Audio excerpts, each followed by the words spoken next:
Good morning बच्चों। Glow of physics में आप सबका स्वागत है। प्यारे बच्चों, आज का जो हमारा टॉपिक है वो है मानव नेत्र। प्यारे बच्चों, आज आपने मानव नेत्र के बारे में पढ़ना है, ह्यूमन आई। ठीक है बच्चों।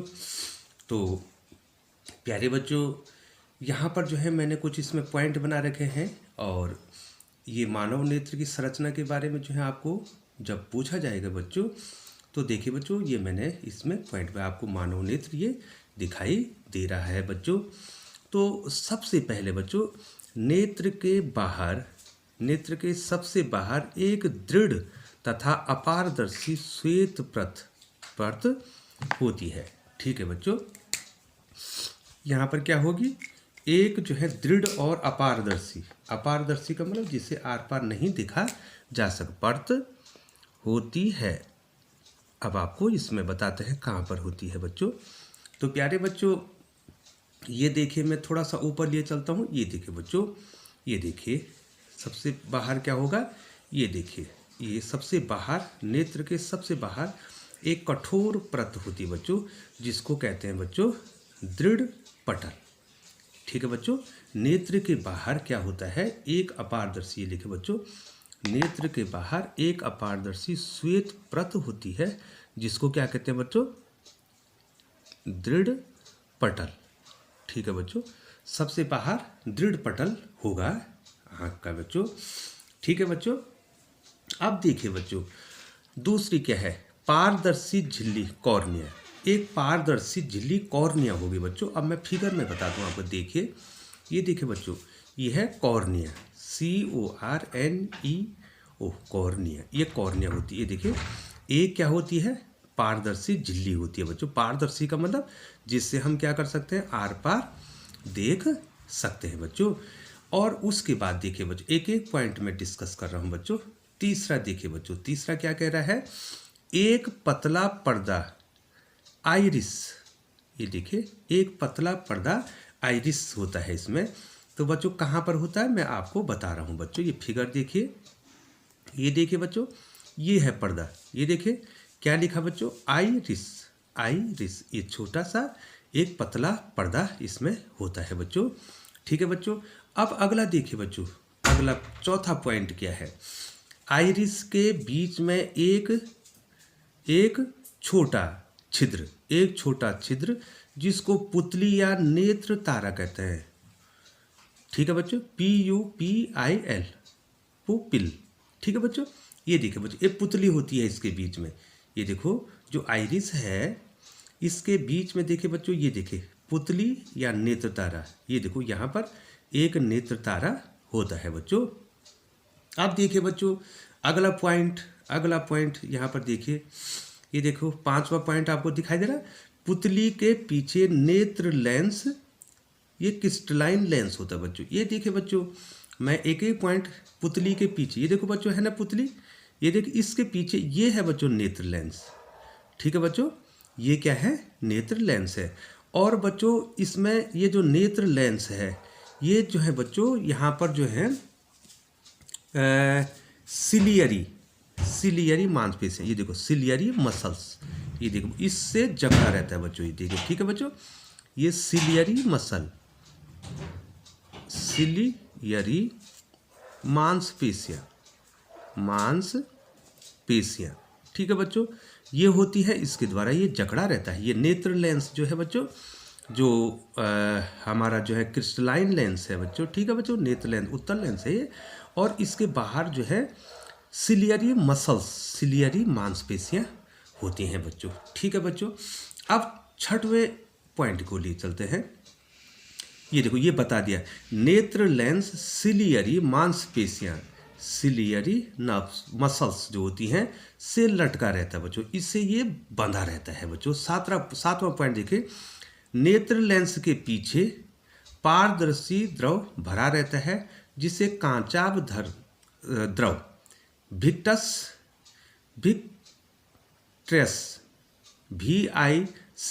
VICTRCOUS ह्यूमर कहते हैं इसको। ठीक है बच्चों, ये देखिए, अब आपको बताते हैं कहाँ पर होता है बच्चों। ये देखिए बच्चों, ये नेत्र दिखाई दे रहा है, ये देखो बच्चों ये द्रव भरा रहता है यहाँ पे, ये पूरा क्या है, इसके अंदर एक द्रव भरा रहता है।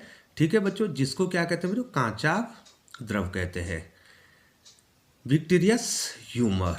ठीक है बच्चों, ये देखो बच्चों अब 8वें पॉइंट में जाते हैं। आपको पॉइंट ध्यान में रखने हैं। इस द्रव का अपवर्तनांक एक, ये कंपटीशन में आ सकता है बच्चों। आँख में जो कांचाभ द्रव होता है विक्टीरियस जो ह्यूमर होता है, जो लिक्विड होता है, उसका होता है बच्चों अपवर्तनांक 1 पॉइंट। बहुत इंपॉर्टेंट है बच्चों, कंपटीशन में पूछा जाएगा आपको, यहाँ तो पूछा नहीं जाएगा। 1.336। ठीक है बच्चों, अब बच्चों बहुत ही मेन पॉइंट आ रहा है कि दृष्टिपटल, ये देखो बच्चों जिसको रेटिना कहते हैं, के पीत बिंदु, येलो स्पॉट या मैकुला भी कहते हैं। ठीक है बच्चों, पर प्रतिबिंब बनता है। ध्यान रखिए 1 नंबर का क्वेश्चन, प्रतिबिंब हमेशा, ये देखो बच्चों रेटिना, रेटिना RETINA, रेटिना पर बनता है बच्चों। ये देखो रेटिना। ठीक है बच्चों, यहाँ पर पीत पॉइंट होता है बच्चों। ठीक है बच्चों, येलो स्पॉट होता है, पीत पॉइंट, पीत बिंदु या मैकुला भी कहते हैं। रेटिना में एक बिंदु होता है पीत बिंदु, पीत बिंदु या मैकुला। यहाँ पर क्या बनता है बच्चों, प्रतिबिंब बनता है, वस्तु का यहाँ पर प्रतिबिंब बनता है। ध्यान रखिए बच्चों, ये जो प्रतिबिंब बनता है नेत्र लेंस के द्वारा, ये जो है बच्चों वास्तविक बनता है, उल्टा बन जाएगा बच्चों। मान लीजिए यहाँ पर कोई वस्तु इस प्रकार से है, ये देखिए वो वस्तु, तो यहाँ पर कैसा प्रतिबिंब बन जाएगा बच्चों, उल्टा प्रतिबिंब। लेकिन इस उल्टे प्रतिबिंब को हमारा मस्तिष्क क्या कर देता है, सीधा कर देता है बच्चों। ठीक है, तो प्रतिबिंब कहाँ पर बना बच्चों, रेटिना में एक बिंदु होता है पीत बिंदु, येलो जो स्पॉट होता है या मैकुला कहते हैं इसको, यहाँ पर प्रतिबिंब बनता है बच्चों। अब देखिए अगला पॉइंट बच्चों बहुत ही इंपॉर्टेंट है बच्चों, आप ध्यान दे रहे होंगे बच्चों और इसको स्क्रीनशॉट भी ले रहे होंगे बच्चों। अगला पॉइंट देखिए बच्चों क्या कह रहा है, दृष्टिपटल जिसको रेटिना कहते हैं के पीछे एक बिंदु होता है बच्चों, जहां कोई प्रकाश का कोई प्रभाव नहीं पड़ता बच्चों, एक बिंदु जिसको अंध बिंदु कहते हैं, ब्लाइंड स्पॉट कहते हैं बच्चों। ठीक है, दृष्टिपटल या रेटिना के पीछे एक बिंदु होता है बच्चों जहां पर प्रकाश नहीं पड़ता है।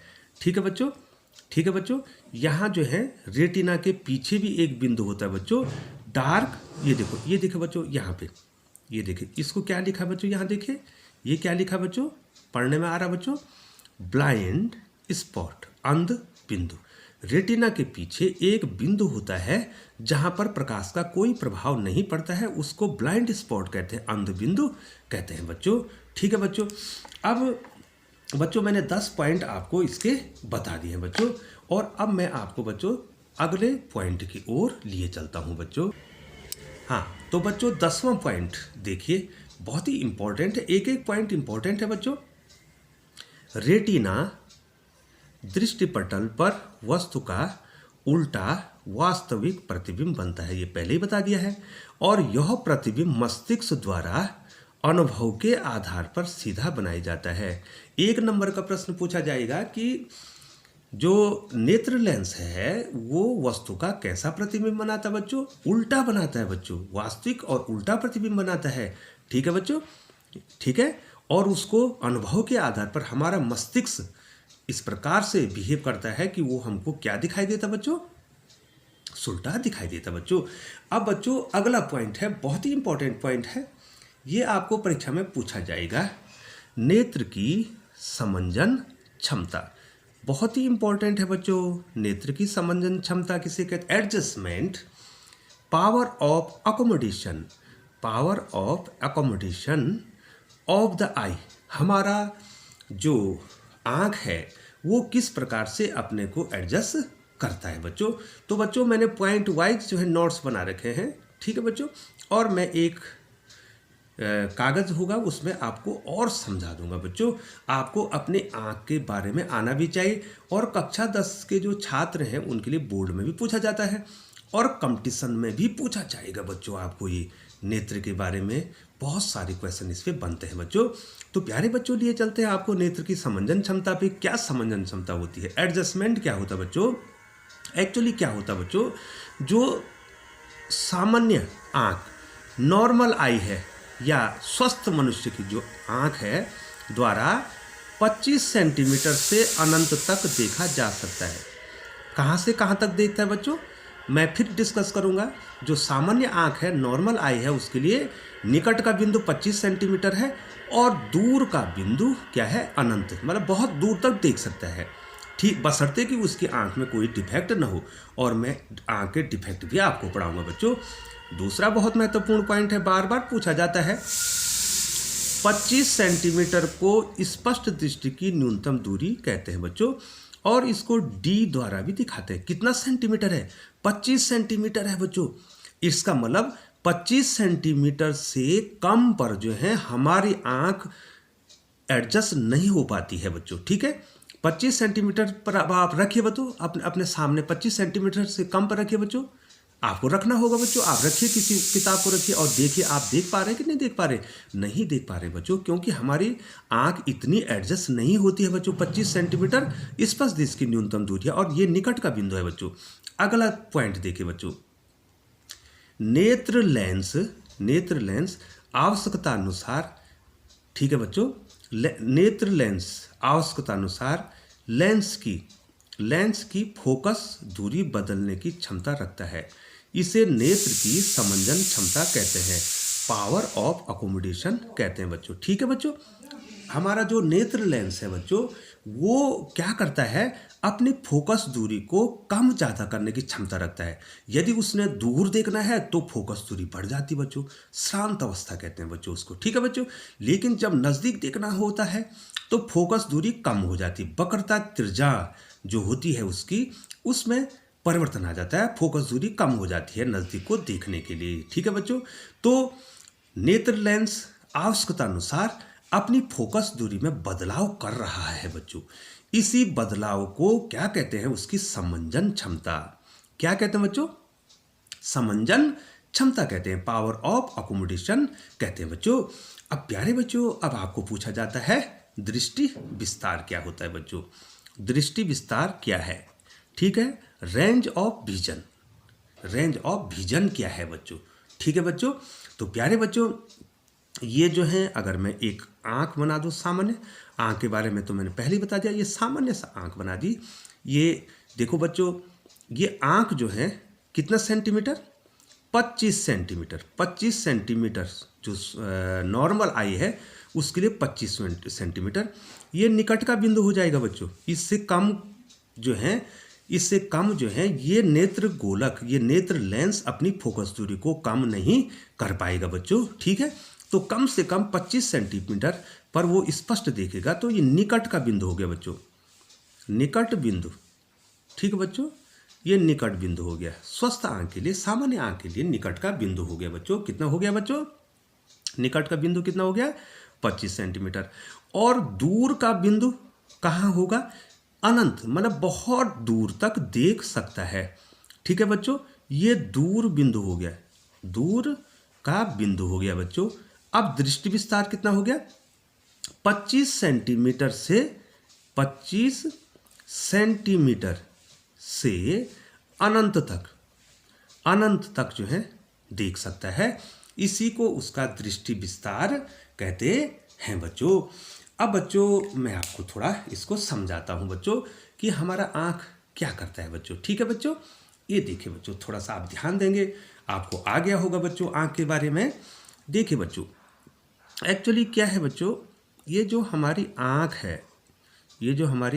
है, इसमें आपको मैंने क्या कहा था बच्चों, कौन सी जो है मांसपेशियाँ होते हैं? सिलियरी मांसपेशियाँ होती हैं। क्या होती हैं? सिलियरी मांसपेशियाँ। ठीक है बच्चों, और इन्हीं में जो है ये नेत्र गोलक जकड़ा रहता है बच्चों। अब क्या होता है बच्चों, अगर जो है हमने दूर की वस्तु, ये देखिए बच्चों, ये है दूर की वस्तु। अगर हमने दूर की वस्तु को देखना है बच्चों, तो इस लेंस की जो ये लेंस है, इसकी फोकस दूरी बढ़ जाएगी बच्चों, फोकस दूरी बढ़ जाएगी। ठीक है। और इसको कहते हैं श्रांत अवस्था, श्रांत अवस्था। और हमारे आँख की मांसपेशियों में कोई दबाव नहीं आएगा बच्चों, क्योंकि हमने दूर की वस्तु को देखना है। तो फोकस दूरी क्या होगी, इस नेत्र लेंस की फोकस दूरी बढ़ गई, वक्रता त्रिज्या में परिवर्तन आ गया, फोकस दूरी बढ़ गई बच्चों। अब जो है इसी वस्तु को जैसे जैसे बच्चों, जैसे जैसे ये वस्तु नज़दीक आएगी, ये देखिए बच्चों, जैसे जैसे वस्तु नज़दीक आएगी तो क्या होगा, इस मांसपेशियों में खिंचाव आ जाएगा, दबाव आ जाएगा बच्चों, ठीक है। यहाँ तो मांसपेशियाँ ढीली हो जाएंगी, ये दूर के बिंदु पर क्या हो जाएगा, मांसपेशियाँ ढीली हो जाएंगी बच्चों, ढीली, ये ढीली हो जाएंगी यहाँ पे।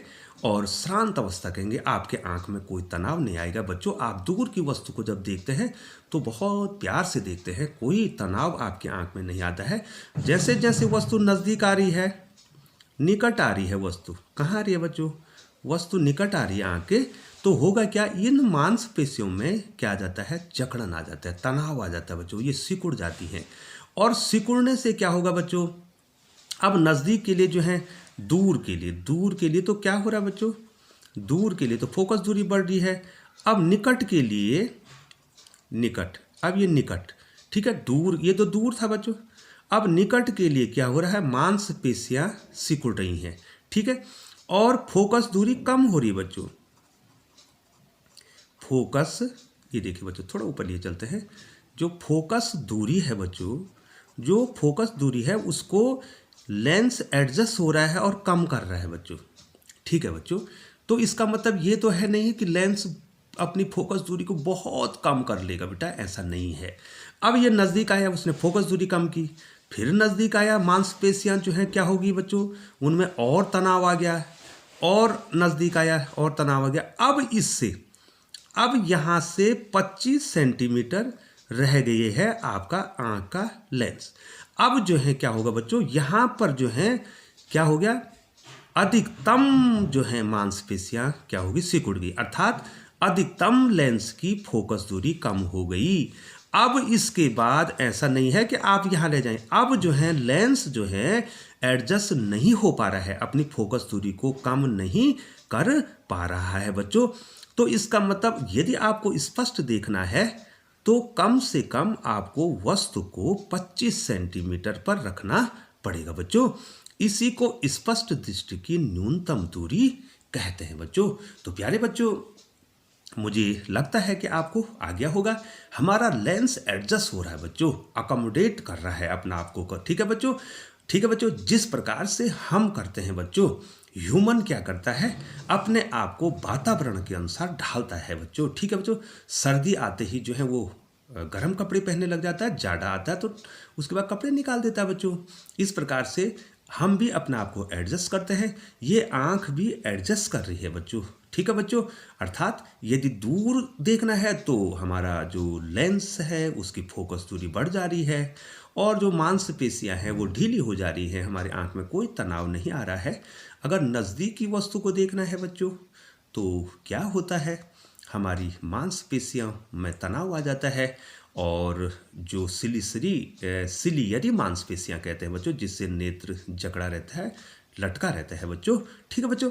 धीरे धीरे जब वस्तु नज़दीक आती है तो फोकस दूरी कम हो जाती है, और 25 सेंटीमीटर तक वो फोकस दूरी को कम कर सकता है, आँख से 25 सेंटीमीटर तक अपनी फोकस दूरी को कम कर सकता है। लेकिन इसका मतलब तो ये नहीं है कि आप आँख से चिपका दें वस्तु को और वो इतनी कम कर देगा फोकस दूरी कि आपको वस्तु दिखाई देगी, ऐसा नहीं है। इसका मतलब 25 सेंटीमीटर जो है स्वस्थ आँख के लिए स्पष्ट दृष्टि की न्यूनतम दूरी हो गई बच्चों।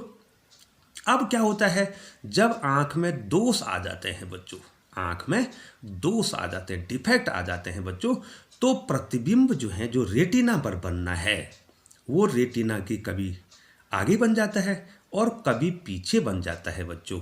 तो नेक्स्ट वीडियो मैं आपको लाने वाला हूँ निकट दृष्टि दोष और दूर दृष्टि दोष, ठीक है बच्चों। तो चैनल पर बने रहें और ग्लो ऑफ फिजिक्स द्वारा जो आपको वीडियोस बताई जा रही हैं उसका आनंद लीजिए, और कॉन्सेप्ट आपको क्लियर करने हैं बच्चों। तो प्यारे बच्चों, यदि आप चैनल पर बने हुए हैं और चैनल आपको अच्छा लग रहा है बच्चों, तो आप जो है ग्लो ऑफ फिजिक्स की सहायता कीजिए, ज़्यादा से ज़्यादा सब्सक्राइबर बनाइए, ताकि जो है हमारे ग्लो ऑफ फिजिक्स के परिवार में ज़्यादा से ज़्यादा बच्चे जुड़े और ज़्यादा से ज़्यादा बच्चों को फ़ायदा हो सके। और ग्लो ऑफ फिजिक्स का प्रयास ही यही है बच्चों। तो प्यारे बच्चों, पुनः चैनल पर बने रहने के लिए आपका बहुत बहुत धन्यवाद एवं आभार। मिलते हैं अगली वीडियो में, तब तक अपना ख्याल रखिए और ग्लो ऑफ फिजिक्स पर बने रहें। धन्यवाद।